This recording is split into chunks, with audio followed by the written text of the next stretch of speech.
Bonjour à toutes mes bien-aimées. Ce soir encore, nous voici au-devant de vous. Nous sommes le vendredi 17 avril 2020. Nous sommes dans la joie ce soir de pouvoir encore nous présenter au-devant de vous pour pouvoir partager quelques portions des Écritures. Ce soir, comme je dis chaque fois, ce n'est qu'une grâce. Et cette grâce, ce n'est pas payant. Cette grâce, ce n'est pas que parce qu'on a fait quelque chose de bien. Cette grâce, ce n'est pas parce que nous sommes meilleurs que les autres, mais c'est simplement parce que Dieu lui-même a décidé ainsi. Ce soir, nous voulons encore glorifier le nom de notre Seigneur Jésus-Christ. Nous voulons encore ensemble, partout là où vous êtes, je sais que vous êtes nombreux à pouvoir encore maintenant entrer, à pouvoir encore maintenant ouvrir vos téléphones et aller dans cette site ou par le voie de vos Facebook et tout, en ligne pour que nous puissions encore être ensemble. Ça fait un mois, je dirais même un mois, oui, c'est ça, depuis que nous sommes confinés. Mais nous disons que nous ne sommes pas confinés, nous disons simplement que Dieu a décidé ainsi. Et à chaque fois que nous avons la grâce, nous avons cette occasion de passer un message ou de pouvoir encore nous communier avec vous, nous disons toujours merci Seigneur. C'est pour cela que je vous invite là où vous êtes, de pouvoir encore partager, de pouvoir appeler vos enfants, appeler vos proches, appeler aussi vos familles, qu'ils puissent participer aussi avec nous, si cela vous convient. Nous ne sommes pas là en train d'obliger quelqu'un, nous ne sommes pas là en train de pouvoir vous importuner, mais seulement nous avons compris que notre vie dépend de Dieu. Et que aussi longtemps la vie nous est accordée, nous voulons que chacun de nous, nous voulons que les enfants de Dieu que nous sommes, nous puissions nous entretenir par des prières, par des prédications, par des enseignements, afin que nous puissions garder la foi. Parce que s'il y a une chose, bien aimée dans le Seigneur, que l'homme ne doit pas perdre, c'est la foi. S'il y a une chose, bien aimée, que Dieu attend de nous, c'est la foi. S'il y a une chose, bien aimée, que Dieu apprécie et que Dieu regarde en nous, c'est la foi. Parce que c'est par rapport à la foi, c'est même à cause de cette foi-là que nous avons en Jésus-Christ de Nazareth, que Dieu nous approuve et que Dieu nous appelle aujourd'hui ses enfants. Là où tu es, j'aimerais simplement que nous puissions prendre ne serait-ce que 5 minutes. Nous voulons dire merci à notre Seigneur. À cela, nous allons prendre nos Bibles dans le livre de Psaume 66. Je vais lire, après on va essayer de glorifier notre Dieu par rapport aux Écritures, par rapport à ce que les Écritures dans ce livre de Psaumes nous recommandent. Psaume 66. Poussez vers Dieu des cris de joie, vous tous habitants de la terre. Oui, je commence par le premier verset en fait. Poussez vers Dieu des cris de joie, vous tous habitants de la terre. Rendez-lui gloire pour ce qu'il est. Honorez-le par vos louanges. Parlez ainsi à Dieu que tes actions sont imposantes. Devant ta puissance infinie, tes ennemis s'inclinent. Prosternez devant toi, la terre entière entonne un chant en ton honneur pour célébrer ta gloire. Venez voir ce que Dieu a fait, car ses actions sont imposantes en faveur des humains. La mer changeait en terre ferme, le fleuve passait à pied sec. Aussi nous exultons en lui, car il gouverne pour toujours avec puissance. Ses yeux surveillent les nations, afin que les rebelles ne puissent pas se dresser contre lui. Verset 8. Célébrez notre Dieu au peuple et faites retentir vos voix à sa louange. C'est grâce à lui que nous vivons. Il nous garde de la chute. Tu nous as éprouvés, ô Dieu. Tu nous as jetés au creuset comme on fait pour l'argent. Tu nous as pris au piège. Tu nous as chargés d'un fardeau. Tu as permis à l'ennemi de nous réduire sous son joug. Nous avons traversé le feu. Nous avons dû passer par l'eau. Mais tu nous as fait sortir pour nous conduire à l'abondance. Je m'arrête au verset 12. Bien-aimés, par ces cantiques, nous voulons voir que Dieu gouverne pour toujours, bien-aimés. C'est lui, bien-aimé, qui gouverne pour toujours. Mais il ne gouverne pas simplement, mais Dieu gouverne avec puissance. Et c'est grâce à Dieu, bien-aimé, que nous vivons les épreuves. C'est même Dieu, des fois, qui met des épreuves au-devant de nous pour nous tester. Et non pas simplement pour nous tester, bien-aimé, dans le Seigneur, mais des fois, bien-aimé, pour nous amener aussi à la purification. Nous voulons prier, bien-aimé. Même si l'ennemi peut nous dominer pour un temps, mais notre Dieu, bien-aimé, notre Dieu, je dis bien notre Dieu, fera toujours nous sortir. Il nous fera sortir et nous conduira, bien-aimé, là où il y a de l'abondance. Il est dit dans sa parole, verset 12, tu as permis à l'ennemi de nous réduire sous son joug. Nous avons traversé le feu, nous avons dû passer par l'eau, mais tu nous en as fait sortir pour nous conduire à l'abondance. Bien-aimés, j'aimerais bien que nous puissions avoir un temps de réflexion, que nous puissions incliner nos têtes, que nous puissions dire un grand merci à notre Dieu. Parce que quel que soit ce qui arrive, c'est lui qui gouverne. Quel que soit ce qui arrive, bien-aimé, c'est lui qui est au contrôle. Il connaît toutes les choses, il sait toutes les choses, bien-aimé. Même quand les épreuves sont là, bien-aimé, il est capable de pouvoir même donner l'ordre à l'ennemi pour que l'ennemi puisse nous amener dans le creuset, pour que l'ennemi puisse nous cribler en fait. Mais il est toujours là pour nous faire sortir, parce que l'univers entier, bien-aimé, ça lui appartient. Toutes les choses lui appartiennent. Nous voulons incliner nos têtes, bien-aimés, nous voulons lui dire un grand merci. Ce soir, nous voulons vraiment dire un grand merci à notre Dieu. Là où tu es, je sais que peut-être c'est lassant de pouvoir prier. Je sais des fois, c'est un peu difficile de pouvoir prier. Mais ce soir, bien-aimé dans le Seigneur, ne serait-ce qu'un mot à l'Éternel. Ne serait-ce que reconnaître qu'il est le maître des temps et des circonstances. Ne serait-ce que reconnaître que la terre entière lui appartient. Ne serait-ce que reconnaître ta vie lui appartient. Ne serait-ce que reconnaître si tu es encore vivant, compté parmi les vivants, c'est par lui et c'est grâce à lui. Ne serait-ce que reconnaître, même si tu passes dans le creuset, même si tu passes par le feu, même si tu passes dans l'eau, mais ne serait-ce qu'à savoir, il est capable de te faire passer même le pied sec dans l'eau. Voilà pourquoi ce soir, nous inclinons nos têtes ensemble. D'habitude, je prie seul, mais ce soir, j'aimerais bien que nous puissions prier ensemble et que nous puissions élever nos voix. Nous disons un grand merci à Dieu. Nous reconnaissons sa grandeur ainsi que sa puissance, parce que Dieu gouverne. Il gouverne, non pas simplement il gouverne, mais il gouverne avec puissance. Nous allons élever nos voix. Nous prions à notre Dieu en nous disant, Seigneur, tu gouvernes, mais tu gouvernes avec puissance, parce que tu ne gouvernes pas comme les hommes de ce monde, comme les garants, ceux qui gouvernent ce monde, mais toi, tu gouvernes avec puissance. Nous élevons nos voix et nous prions à notre Dieu. Tendre Père, mon âme te loue, mon âme te bénit. Oh Dieu, Yahweh, je suis tellement dans la joie. Seigneur, parce qu'au Dieu de gloire, Yahweh, tu connais toutes les choses.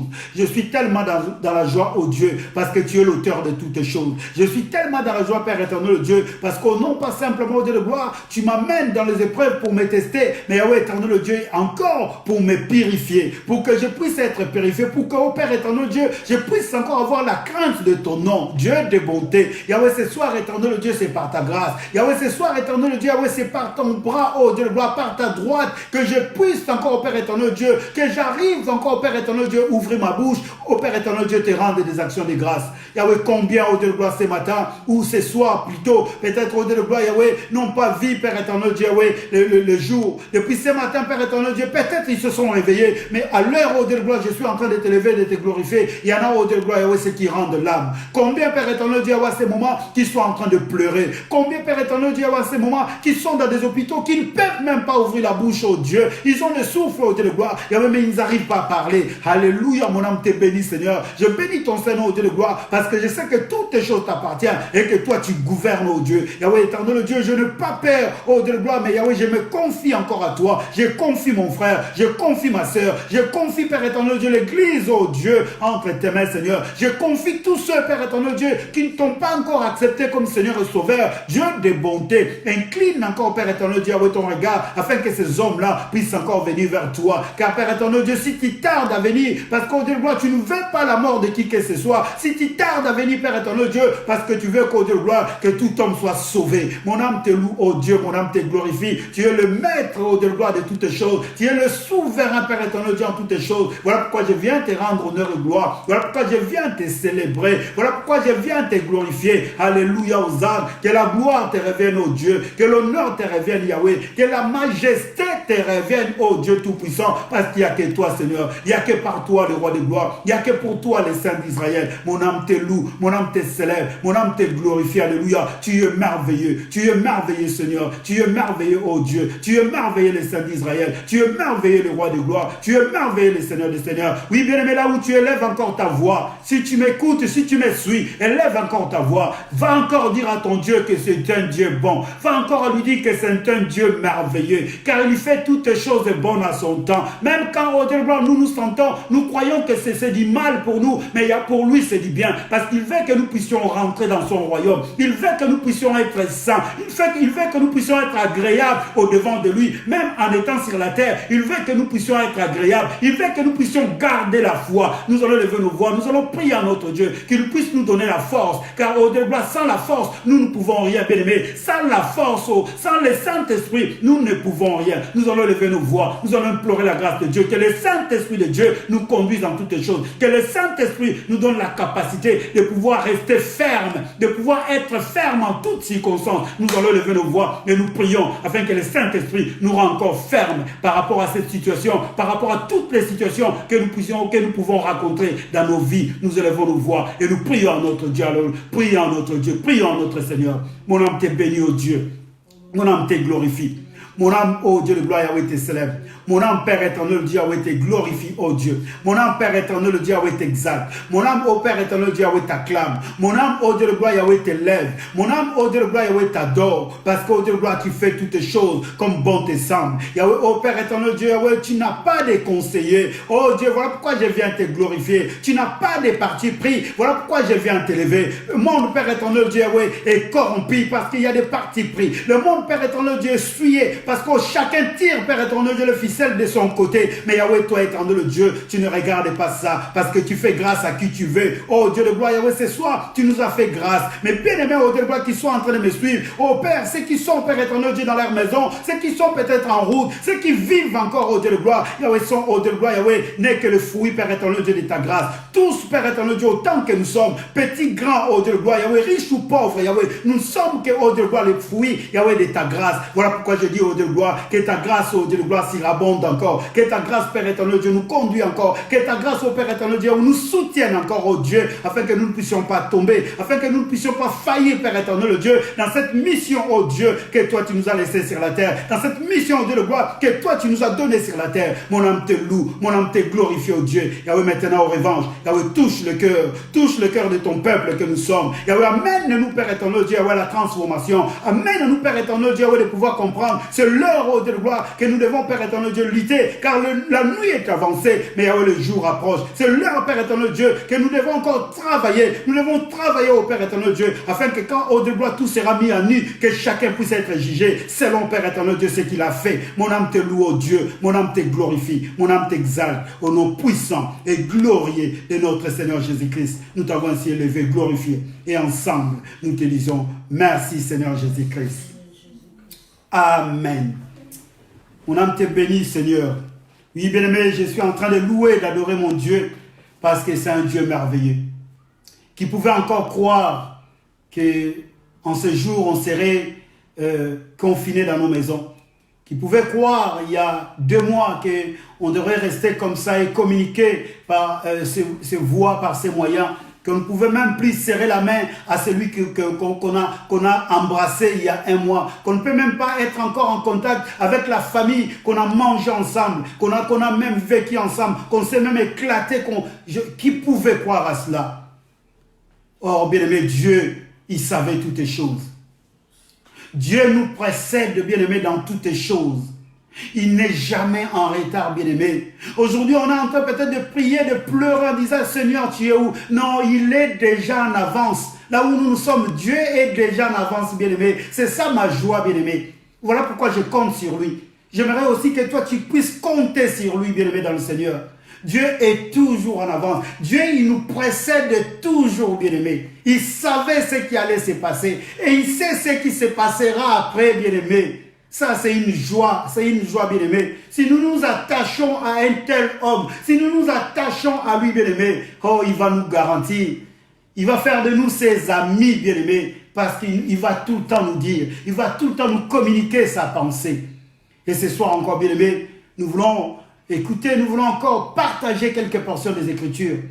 Bien évidemment, après, nous aurons le temps peut-être de prier, nous aurons le temps peut-être encore de lever son nom.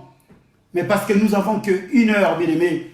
Là, il nous reste déjà 40 minutes. Nous voulons partager quelques portions des Écritures. Parce que c'est là sa parole qui nous remonte. Et c'est sa parole qui nous donne la foi. C'est sa parole qui nous soutient, bien-aimés. En ce moment, bien-aimés, nous allons prier, bien évidemment. Nous prions, bien évidemment. Mais, bien-aimés, sa parole aussi est très importante. Certes, nous disons le vendredi, pour nous, c'est l'exhortation et la prière. Et bien aimé, l'exhortation, c'est aussi une bonne chose. La prière, c'est aussi meilleur que ça. Mais pour ce soir, bien aimé, nous voulons continuer par rapport à ces thèmes que nous avons, le sous-thème plutôt que nous avons commencé le mardi passé. Le mardi passé, nous avons parlé d'un sous-thème par rapport à notre grand thème, en attendant que Jésus revienne. Et notre sous-thème, c'était « Quel est ton nom ?» Ton adresse plutôt. Quelle est ton adresse? Merci beaucoup parce qu'il y a des gens qui me suivent. Quelle est ton adresse? Et nous voulons continuer dans cette même lancée. Le mardi, on a pu quand même expliquer le mot « adresse ». On a pu quand même essayer de rentrer, voir qu'est-ce que cela veut dire l'adresse. Nous n'allons pas revenir là-dessus, sinon on n'aura vraiment pas le temps pour avancer.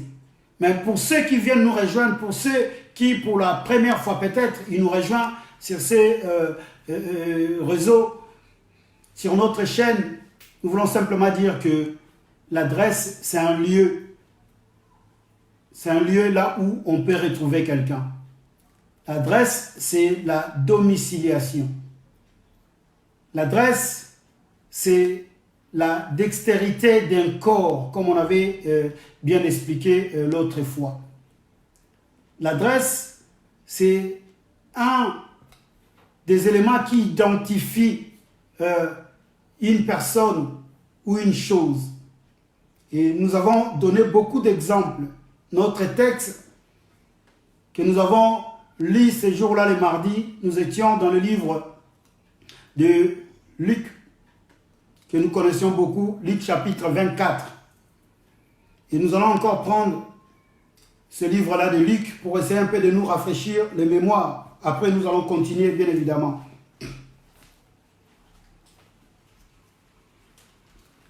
Nous étions dans le livre de Luc au chapitre 24.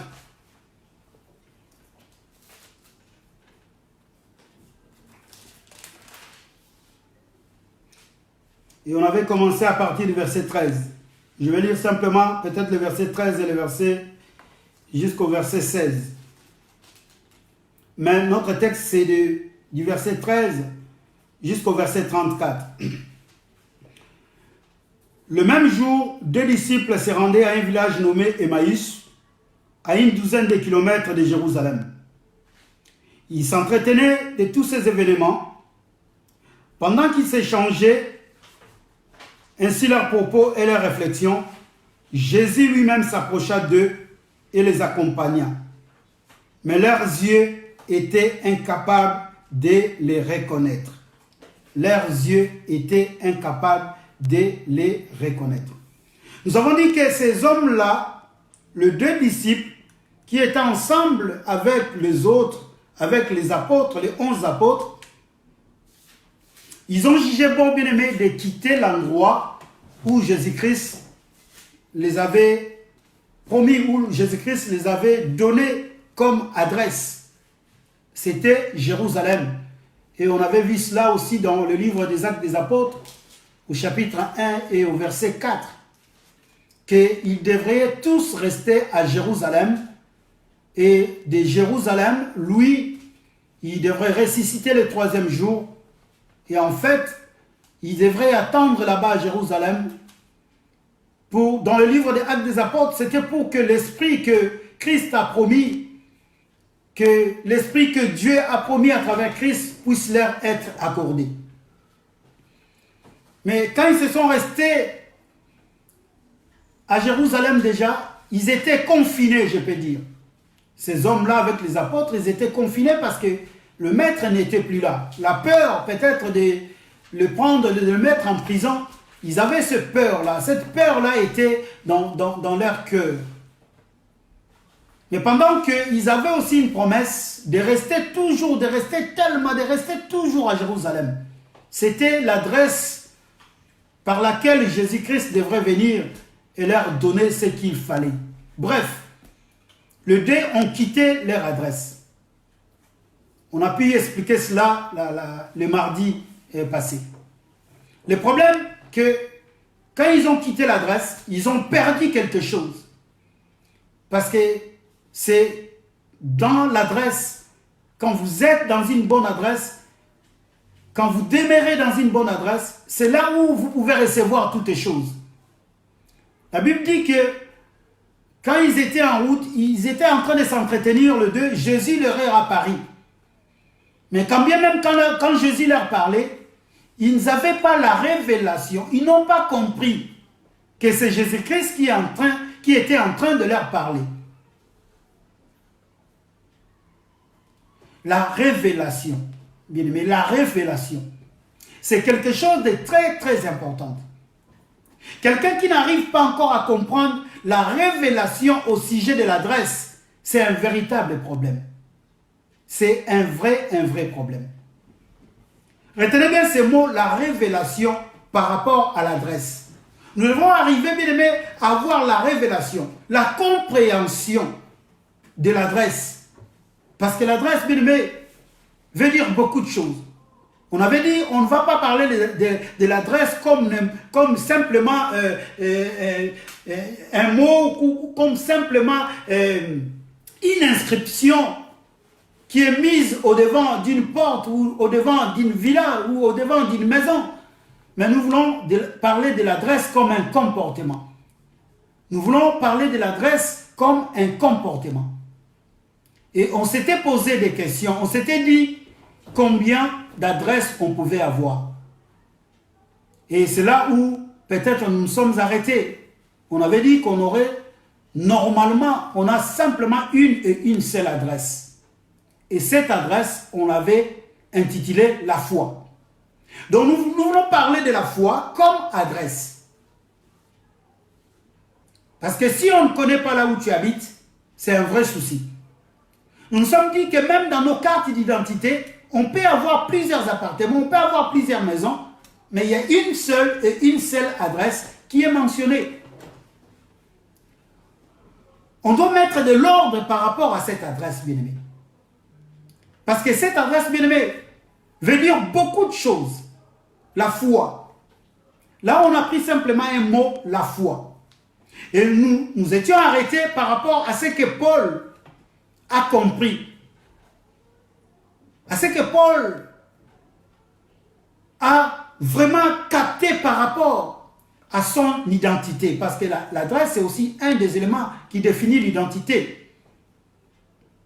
Et nous allons dans le livre des Galates, au chapitre 2. Nous étions arrêtés là-bas.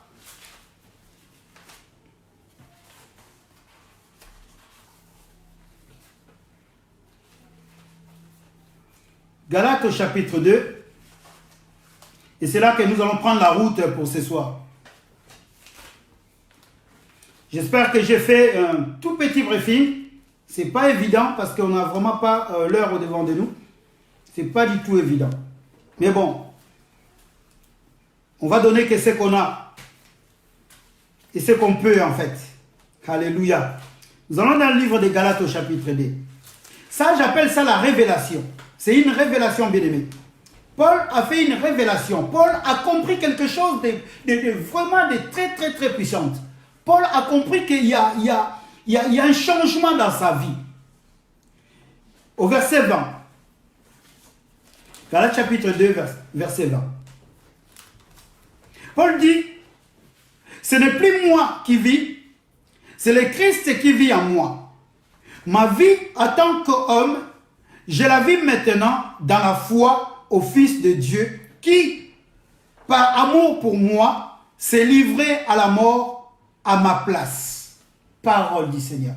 Ce soir, nous voulons vraiment essayer de pouvoir comprendre, essayer de pouvoir nous tarder un peu juste sur ce seul verset. Bien évidemment, nous allons peut-être prendre d'autres versets, mais nous voulons nous attarder un tout petit peu sur ces versets. Paul dit, ce n'est plus moi qui vis. On va s'arrêter là. Ce n'est plus moi qui vis. Donc, il y a un problème, bien aimé. Quand il dit, ce n'est plus moi qui vis, il y a un problème. Et quand il y a un problème, bien aimé, il faut qu'il y ait aussi une solution. Parce qu'il faut simplement qu'il y ait des problèmes pour qu'il y ait des solutions. On ne peut pas avoir des solutions s'il n'y a pas de problème. Alléluia. Paul dit, ce n'est plus moi qui vis. Je m'arrête là. Donc, il y a un problème. Et ce problème, moi, je l'appelle la mort. Ce soir, plutôt bien aimé, quand Paul dit, ce n'est plus moi qui vis, je m'arrête là. Donc, Paul a compris.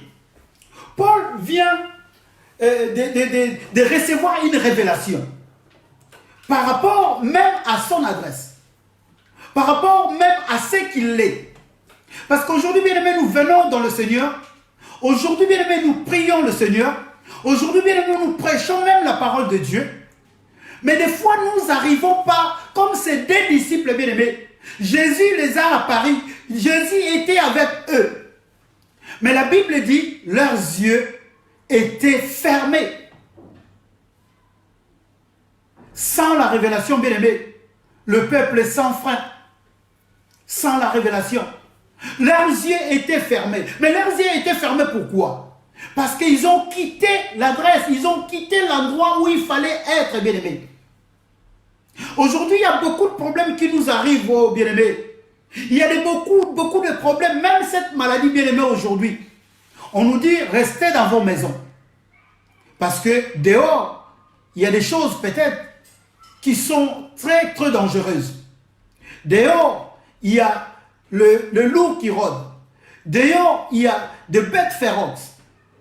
Mais nous, par manque peut-être de révélation, par manque peut-être de compréhension, nous allons quitter là où on dit de rester.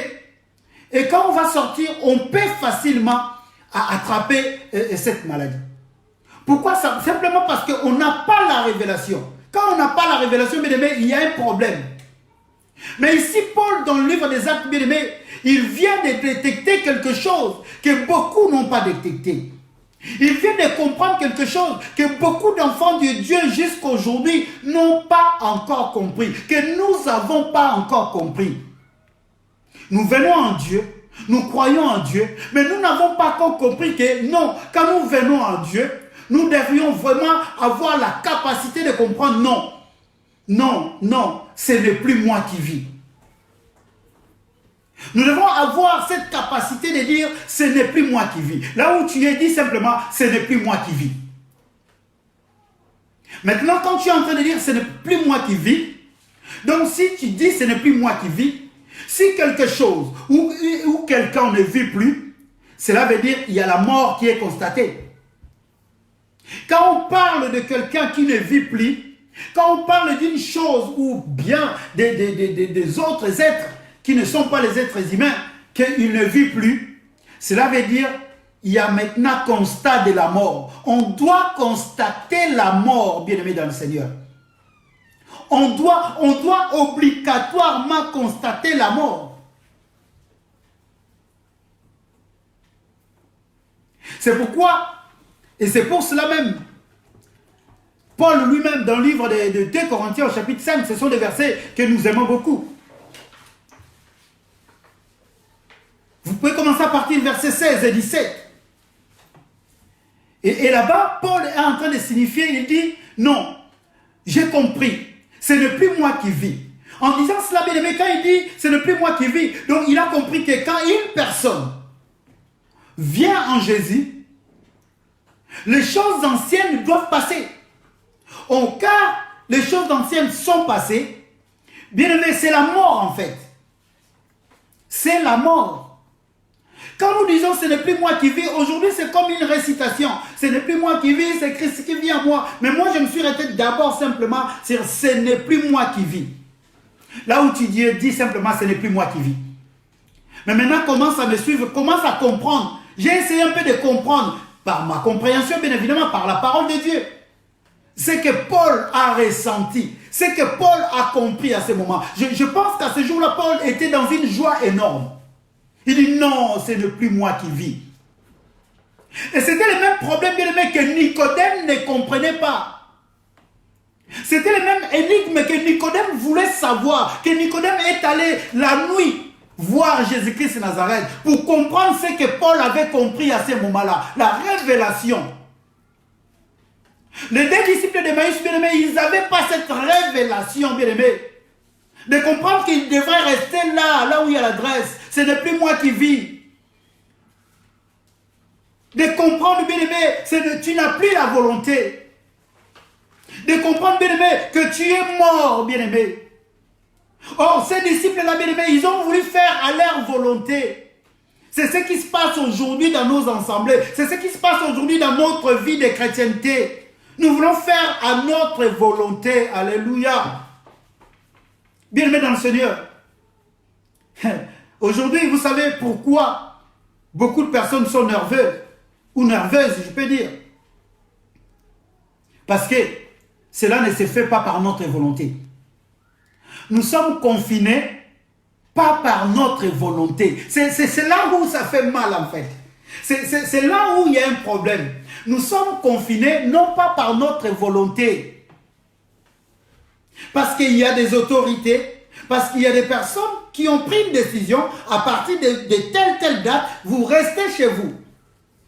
Et c'est cela que ça fait très mal. Ça fait très mal. Parce que l'homme n'accepte pas de mourir. Parce que l'homme ne prend pas la décision lui-même de mourir en fait.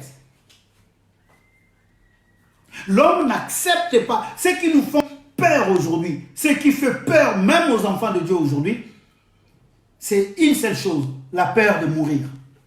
Coronavirus. Mais attendez, mais il y a bien d'autres maladies. Ce qui nous fait peur, parce que c'est une pandémie, c'est une épidémie, bien aimé, quand il t'attrape, et si, dans peu de temps, elle peut t'emporter. Et cela nous fait tous peur. La terre entière a peur. Mais Paul vient de comprendre quelque chose. Paul vient de comprendre quelque chose que beaucoup d'autres personnes n'ont pas compris. Paul vient de comprendre quelque chose que beaucoup d'enfants de Dieu, jusqu'aujourd'hui, nous n'arrivons pas à comprendre. Quand il y a une mort, bien-aimé, quand la mort est déclarée, automatiquement, il y a changement d'adresse. Automatiquement. Votre adresse, votre ancienne adresse, bien-aimé, n'a plus de valeur. Plus personne ne viendra vous chercher là où vous habitez parce que vous n'y êtes plus. Vous n'y êtes plus. Il y a même des cantiques que nous chantons. Ne me cherchez plus là-bas, Dieu a changé mon adresse. Mais c'est la mort. Quand tu dis ne me cherchez plus là-bas, donc cela veut dire tu es mort. On ne peut plus venir te chercher là-bas. Ce n'est plus moi qui vis. Je m'arrête là, ce n'est plus moi qui vis. Paul comprend maintenant que non, il y a ces moments-là, tu dois maintenant, en tant qu'un enfant de Dieu, je dois aussi, en tant qu'un enfant de Dieu, déclarer une parole, dire non, fini, je ne vis plus, je ne veux plus vivre. Je ne parle pas comme ça que demain vous prenez, vous vous suicidez. Non, non, non, non, non, non. Je suis dans une dimension spirituelle. Quand Paul est en train de parler, nous sommes dans une dimension spirituelle. Et au fur et à mesure, nous allons voir que ce qui est spirituel doit être mélangé avec ce qui est palpable. Parce que, souvenez-vous l'autre fois, avant de terminer, j'avais dit, ces corps que nous avons, c'est l'adresse de l'esprit. Maintenant, Paul est en train de parler dans cette dimension spirituelle. Il dit, ce n'est plus moi qui vis, mais c'est Christ qui doit vivre en moi. Allons-y dans le livre de Romains au chapitre 6. Romains chapitre 6.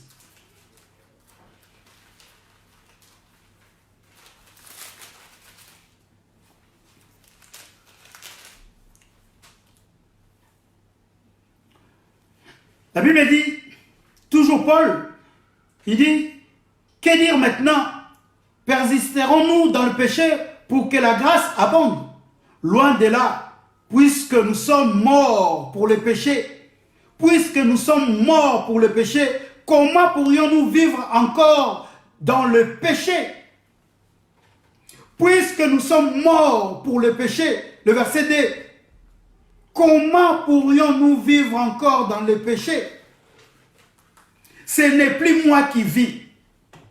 Paul est en train de balayer par un bras de revers. Il est en train d'annihiler ce qu'il était. Il est en train d'annihiler son ancienne adresse. Il dit, ne venez plus me chercher là-bas. Ce n'est plus moi qui vis. Je ne vis plus là-bas. Je ne suis plus là-bas.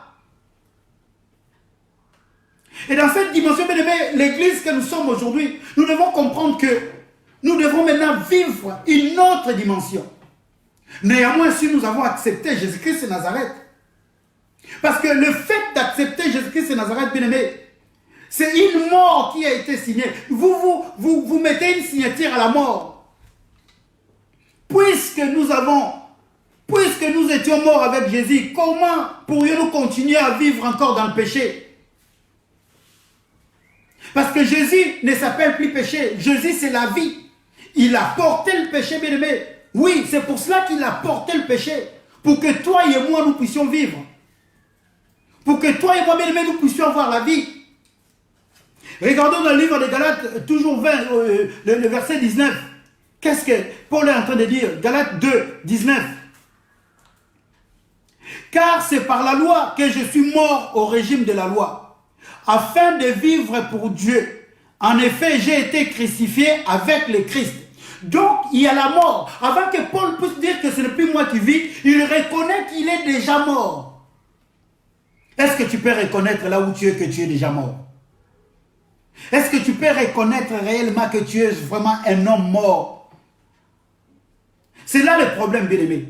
Aujourd'hui, nous avons peur de mourir, mais nous sommes déjà morts. Nous sommes déjà morts. Si réellement on a accepté Jésus-Christ de Nazareth, nous sommes déjà morts, bien-aimés. Ce n'est plus nous qui vivons. Alléluia.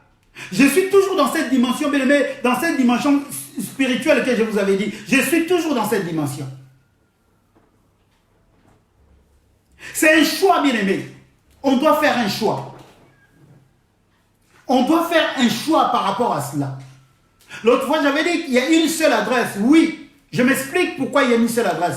Vous allez me poser la question, mais pourquoi tu dis l'ancienne adresse et la nouvelle adresse? Normalement, on a une seule adresse. Quand on a l'ancienne adresse, on reste avec l'ancienne adresse. Et quand on change, quand on meurt, on prend aussi une nouvelle adresse. Donc, il y a une seule adresse. Quand tu vis selon l'homme charnel ou quand tu vis selon l'homme qui est livré à lui-même, tu vis dans l'ancienne adresse, qui est la loi, ce que Paul nous dit. Il est mort par rapport à ce qui est de la loi. Il est crucifié avec Christ. Et force à remarquer aujourd'hui, force à comprendre, dans la vie courante, on peut changer d'adresse comme on veut. On peut aller habiter là où on veut. Mais je ne parle pas de cela, bien-aimé. J'aimerais bien qu'il y ait une compréhension. J'aimerais bien qu'il y ait cette révélation. J'aimerais bien que tu puisses comprendre là où je vais nous amener. Nous sommes en train de parler de ce qui est spirituel. Parce qu'en réalité, dans l'homme, c'est l'esprit. Nous sommes l'esprit qui habite dans un corps. Et ces corps ne sont que les adresses de l'esprit, soit l'esprit de l'homme lui-même qui est livré à lui-même, soit l'Esprit Saint, l'Esprit de Dieu qui vient habiter. N'oubliez pas, Paul il est en train de parler toujours dans le livre de 1 Corinthiens 6, 19 ou dans le livre de 1 Corinthiens 3. Il dit que non, ne savez-vous pas que vos corps sont les temples du Saint-Esprit? Vos corps sont les temples du Saint-Esprit. Et Paul, dans le livre de 1 Corinthiens chapitre 3, il demande même, il dit qu'on doit préserver ces corps-là, on doit préserver ces temples-là. J'aimerais bien trouver ces écritures-là dans 1 Corinthiens 3. Excusez-moi, cela me vient dans l'esprit.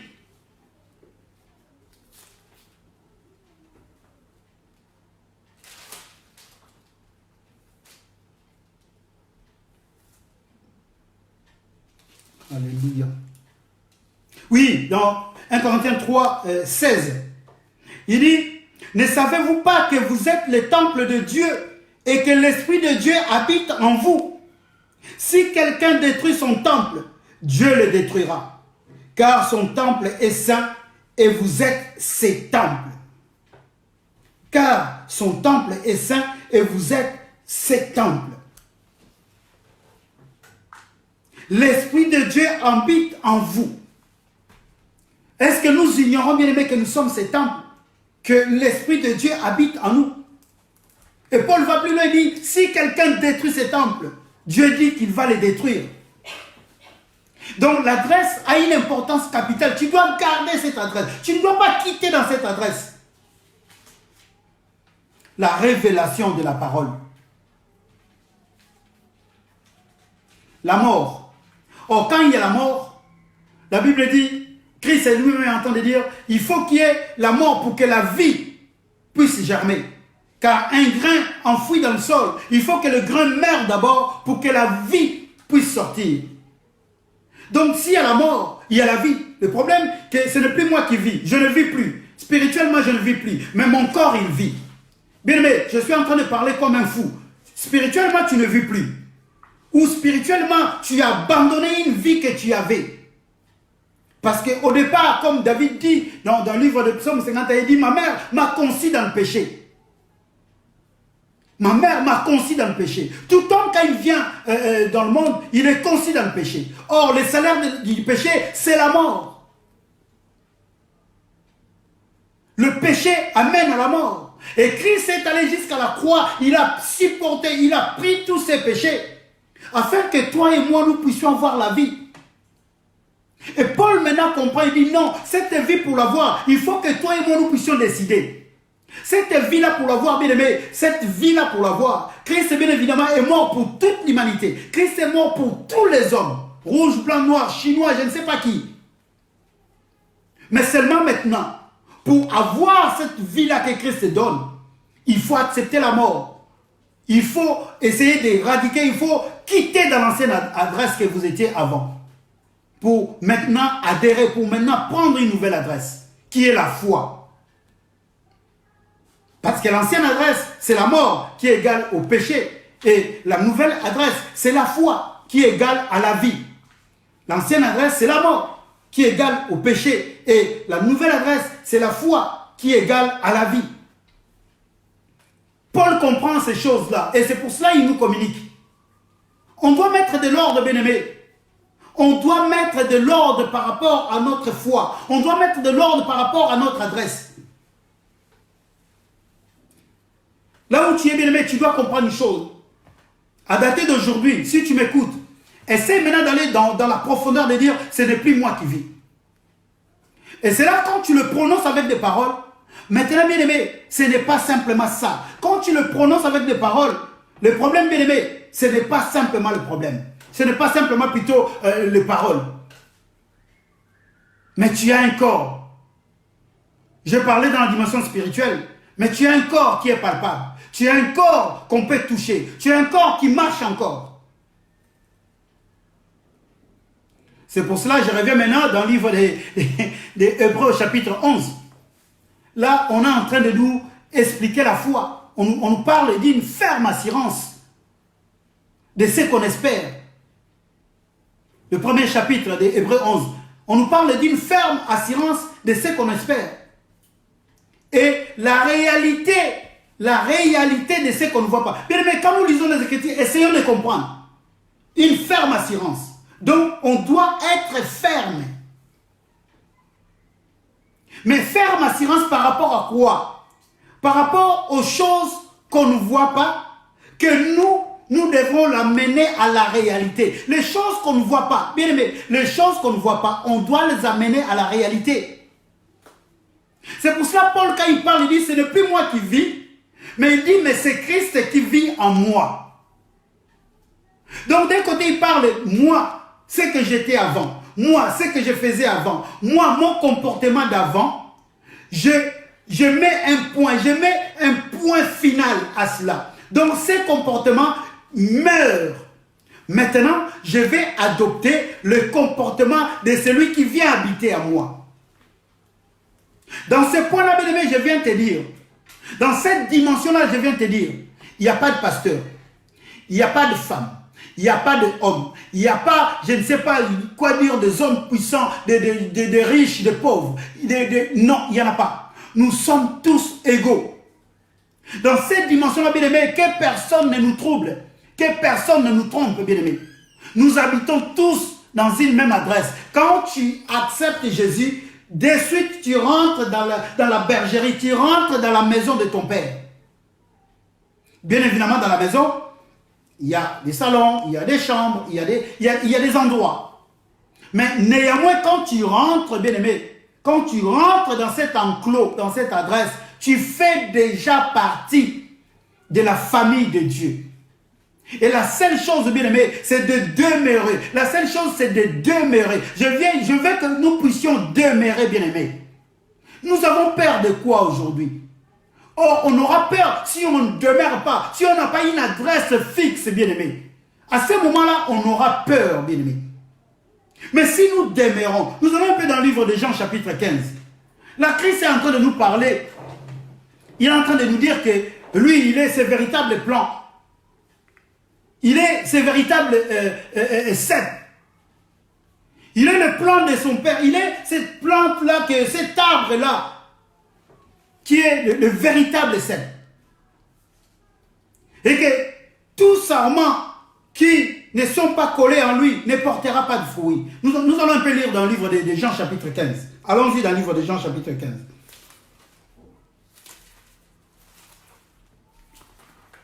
Jean chapitre 15.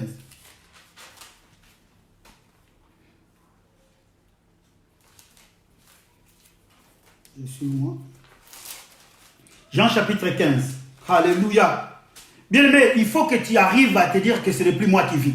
Et quand tu dis ce n'est plus moi qui vis, ce n'est pas simplement des paroles à l'air. Tu as décidé, tu décides de mourir en fait. Tu dis non, non, non, je ne veux plus vivre selon la manière dont je vivais avant. Toutes les choses anciennes doivent passer, bien-aimé. On n'arrive pas à comprendre, bien-aimé, une seule adresse. On ne peut pas être là-bas et ici. On ne peut pas être chaud et en même temps froid. Non, non, non, non, bien aimé. Soit on est chaud, soit on est froid. Non plus, on ne peut pas être tiède, bien aimé. On va te vomir. Alléluia. Jean chapitre 15. Je suis le vrai plan de vigne et mon Père est le vigneron. Tous les sarments en moi qui ne portent pas de fruits, il les coupe. Et tous ceux qui en portent, il les taille afin qu'ils produisent un fruit encore plus abondant. Vous aussi, vous avez déjà été purifiés grâce à l'enseignement que je vous ai donné. Demeurez en moi et moi je demeurerai en vous. Un sarment ne saurait porter du fruit tout seul, sans demeurer attaché au cep. Il en est de même pour vous. Si vous ne demeurez pas en moi, vous ne pouvez porter aucun fruit. Je suis le cep de la vigne. Verset 5. Vous en êtes le sarment. Celui qui demeure en moi et en qui je demeure portera du fruit en abondance. Car sans moi, vous ne pouvez rien faire. Si quelqu'un ne demeure pas en moi, on le jette hors du vignoble. Comme le sarment coupé, il se dessèche, puis on le ramasse, on y met le feu et il brûle.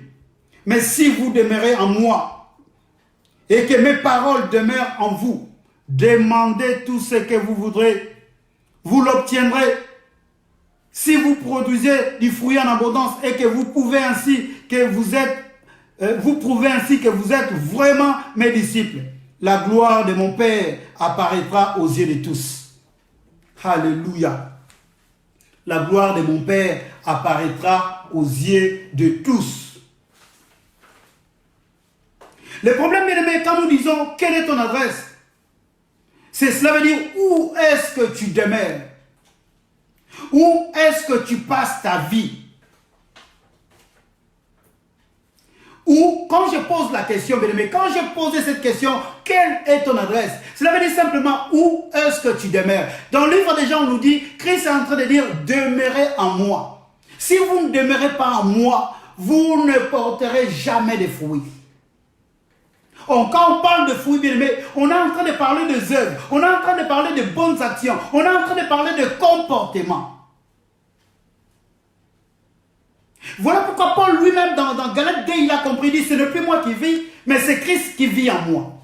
Si Christ réellement vit en nous, bien aimés, nous ne pouvons plus marcher comme autrefois. Nous ne pouvons plus marcher comme autrefois dans le Seigneur. Autrefois, nous étions en train de marcher dans la peur. Mais aujourd'hui, pourquoi on doit continuer à marcher dans la peur? Aujourd'hui, bien aimés, force à constater, il y a même des prières que nous faisons.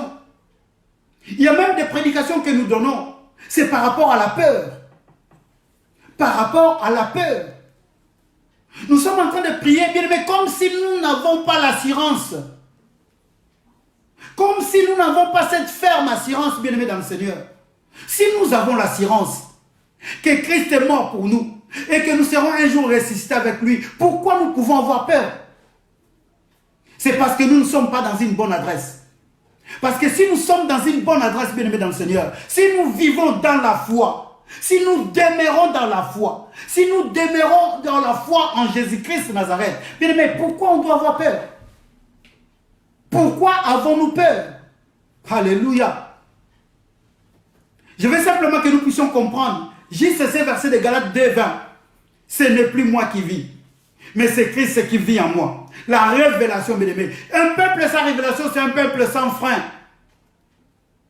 Si tu n'as pas la révélation, bien aimé, tu vas vivre la vie comme ça sur la terre, en tout temps en étant peureux, tout en ne pas comprendre même ton but pour lequel tu vis sur la terre. Le but était qu'il reste là-bas, qu'il demeure, bien aimé. Et le but que toi et moi nous avons, c'est de demeurer dans la foi. De rester dans notre adresse. Parce qu'aujourd'hui, pourquoi nous devons rester dans notre adresse, bien-aimé?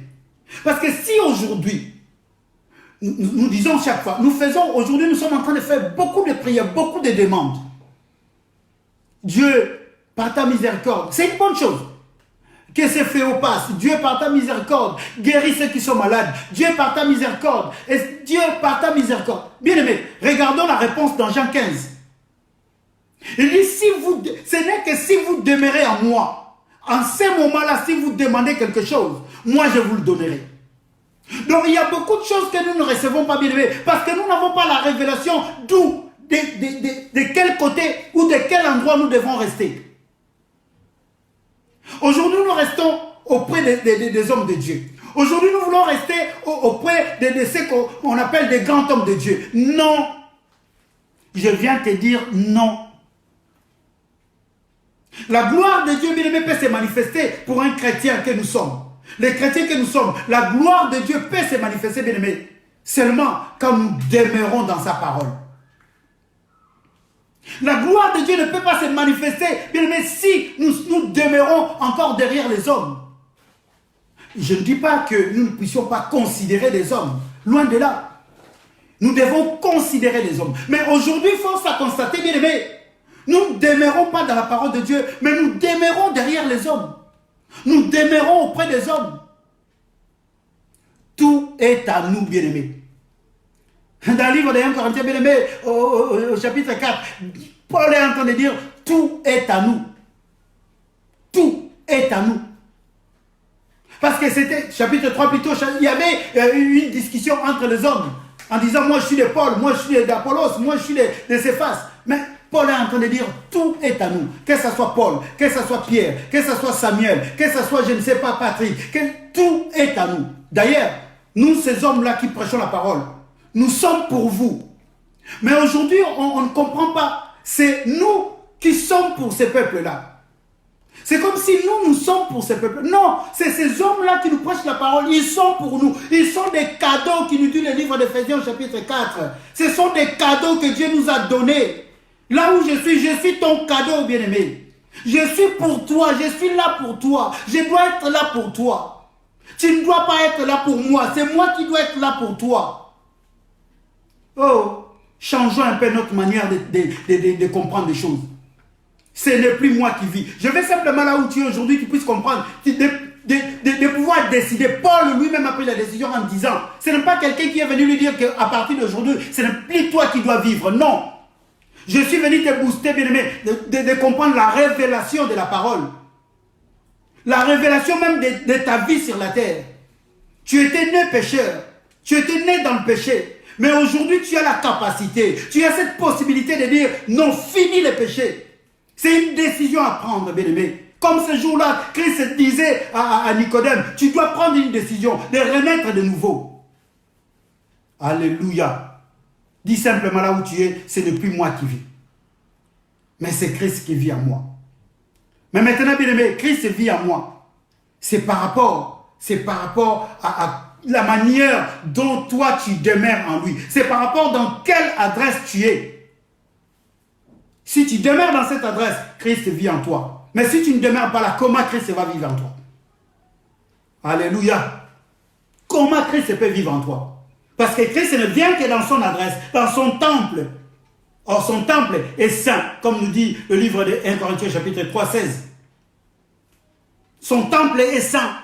Comment tu peux rester encore aujourd'hui à haïr ton frère? Comment tu peux rester encore aujourd'hui à faire le parti pris là où tu es? Ah, c'est qui est en train de parler? C'est Samuel. Ouf, lui là, je l'aime plus. Lui là, c'est ouf. Qu'est-ce qu'il m'apporte quoi? Bien-aimé, chacun a une part à apporter. Même toi qui m'écoutes, bien-aimé, tu as une part à m'apporter. Chacun de nous. Si nous vivons dans une même adresse, donc cela veut dire chacun est... Il n'y a pas question de pasteur. Il n'y en a pas de pasteur là-dedans. Je le suis, un pasteur par la grâce de Dieu. Mais dans cette dimension, il n'y a pas de pasteur. Nous sommes tous enfants de Dieu. Nous sommes tous dans une même adresse. La foi. La foi, bien-aimé. Nous sommes tous dans une même adresse. Ce n'est plus moi qui vis. C'est Christ qui vit en moi. Ça doit être non pas un slogan, mais ça doit être notre vie. Aujourd'hui, nous demandons que le Seigneur puisse nous guérir, que le Seigneur puisse bénir nos pays, que le Seigneur puisse bénir même nos continents. Bien-aimés, est-ce que nous demeurons en Christ? Est-ce que nous demeurons en Christ? Demeurez en moi afin que vous portez des fruits. Demeurez en moi afin que mon peuple, mon Père puisse se glorifier. Le Père se glorifie, bien-aimé, quand le miracle s'est fait. Lui se glorifie. Mais si tu ne demeures pas en Christ, si tu ne demeures pas là, si tu n'habites pas là, si ce n'est pas ton adresse, comment on va te répertorier? Des grâces, le temps me fait défaut, les temps nous font défaut. Mais c'est notre temps que nous avons prévu. Le 40 minutes passe tellement vite. Il est 20h, je dois pouvoir m'arrêter. Je dois pouvoir m'arrêter. Mais je suis venu simplement te parler. Il faut que tu arrives dans la dimension de la révélation. Ne reste pas simplement baptême. Moi, j'ai béni Dieu pour ces hommes-là, en qui Dieu a mis la capacité de pouvoir révéler des choses. Parce que la parole de Dieu, bien-aimé, c'est la révélation. C'est la révélation. Tu dois mettre de l'ordre. On nous a parlé des armes. On nous a parlé dans l'Éphésiens chapitre 6, on doit avoir des armes. On va avoir de l'épée. On doit avoir des cuirasses. On doit avoir des... Mais bien-aimé, si tu n'as pas la révélation de toutes ces armes-là, tu n'arriveras pas, tu n'arriveras pas. Je viens aujourd'hui te parler. Il faut que tu ailles maintenant dans la révélation de qui tu es, d'où tu habites. Je ne parle pas de l'adresse comme une inscription, non. Je parle de l'adresse de l'endroit où tu habites. La révélation de la parole de Dieu. La révélation de ce que tu es comme un enfant de Dieu. Que le Seigneur nous bénisse. Il est 20 h. Je dois pouvoir m'arrêter là. Nous sommes dans la joie, bien-aimés, ce soir, de pouvoir être en compagnie, de pouvoir encore partager cette portion d'écriture. Beaucoup de choses dans mon cœur. Ce n'est pas que je suis en colère, non. Mais il y a beaucoup de choses qui ont révolté ma vie par rapport à ces moments de confinement. Beaucoup de choses ont révolté ma vie. Nous devons faire un effort, bien-aimés, de pouvoir même changer notre manière de prier. Notre manière de prier doit changer. Si nous sommes dans la foi, cette foi-là, bien-aimé, qui nous dit que c'est une ferme assurance, on doit être ferme. Et on doit arriver maintenant dans la dimension, on doit en parler. Dans ce même livre de Galates, Paul dit, ma vie en tant qu'homme. C'est cela que nous avons développé le dimanche. Ma vie en tant qu'homme. Parce que tu es esprit, tu es aussi homme. Ma vie en tant qu'homme. C'est là où le bas blesse en fait. Aujourd'hui, c'est là où le bas blesse. Là où je dis, il n'y a pas de pasteur, il n'y a pas des apôtres, il n'y a pas de super hommes, il n'y en a pas. Ne vous appuyez pas sur des hommes. Dans cette dimension-là de la foi, il n'y en a pas de super hommes. C'est toi qui prends la décision. Et ces hommes-là sont là simplement pour nous amener, pour nous apporter encore un peu plus dans la foi. Que le Seigneur nous bénisse. Nous inclinons nos têtes et nous bénissons notre Dieu. Mon âme te dit un grand merci au Dieu. Mon âme te célèbre parce que tu es un Dieu merveilleux. Seigneur, j'implore encore ta miséricorde. Yahweh, ce qui fait défaut au Dieu de gloire en nous aujourd'hui, c'est la révélation de ta parole. Seigneur, fais en sorte, au Dieu de gloire, à tous ces hommes que toi tu as mis au devant de ton peuple, que la révélation, Père éternel, Dieu de ta parole, soit leur partage. Seigneur, amène-nous dans la dimension, au Dieu de gloire, de comprendre que c'est à nous de prendre une décision, de pouvoir prendre une décision, au Dieu de gloire, de pouvoir même inviter la mort dans notre vie passée, de pouvoir proclamer la mort dans notre vie passée, afin que nous puissions, au Dieu de gloire, avoir une nouvelle adresse. Cette adresse qui, après la mort, est inchangeable, ô Dieu. Cette adresse qui, après la mort, on ne peut en aucun cas changer. Car, au Dieu de gloire, dans le tombeau, on ne peut jamais changer d'adresse. Mon âme te loue, ô Dieu, mon âme te glorifie. Ouvre les yeux, Père éternel Dieu, à tes enfants que nous sommes. Donne-nous, ô Dieu de gloire, cette capacité. Donne-nous la force, ô Dieu de gloire. Car dans cette adresse, ô Dieu de gloire, il y a beaucoup d'éléments. Dans cette adresse, bien-aimé, oh Dieu, oh mon Dieu, mon roi. Dans cette adresse, oh Dieu, là où toi tu mentionnes simplement une adresse. Mais même dans le monde, nous le voyons, Dieu. Dans une adresse, oh Dieu, il y a le numéro, il y a le nom de la rue, il y a le nom de la ville, il y a le code postal, il y a même le continent, il y a même je dirais le pays. Seigneur, amène-nous dans la dimension de la révélation. De ne pas rester simplement au Dieu de gloire terre à terre. De ne pas simplement rester au Dieu de gloire à lire et à dormir. Seigneur, amène-nous dans la dimension de la révélation de ta parole. Car c'est cette révélation qui est claire. Mon âme te loue, mon âme te glorifie. Je bénis ton nom, Père éternel Dieu, pour mes frères et sœurs. Je bénis ton nom pour l'église, corps de Christ. Je bénis ton nom, Père éternel Dieu, pour l'assemblée dans laquelle tu m'as placé comme un berger, comme un simple ouvrier. Je bénis ton nom, Père éternel Dieu, pour ceux, au Dieu de gloire, qui ce soir ont pris leur temps, Père éternel Dieu, Yahweh, pour pouvoir suivre en direct, quoi, éternel Dieu, Yahweh, ces courts messages. Seigneur, je bénis ton nom parce que c'est toi, éternel Dieu, qui est derrière ta parole pour son accomplissement. Maintenant, touche le cœur, oh Dieu. Yahweh, amène la révélation dans le cœur des hommes, des femmes, oh Dieu, qu'ils puissent comprendre que nous sommes que des pèlerins sur la surface de la terre et que nous devons avoir une adresse là où quand tu reviendras, tu viendras nous chercher. Mon âme te bénit, mon âme te glorifie. Dans le puissant et glorieux de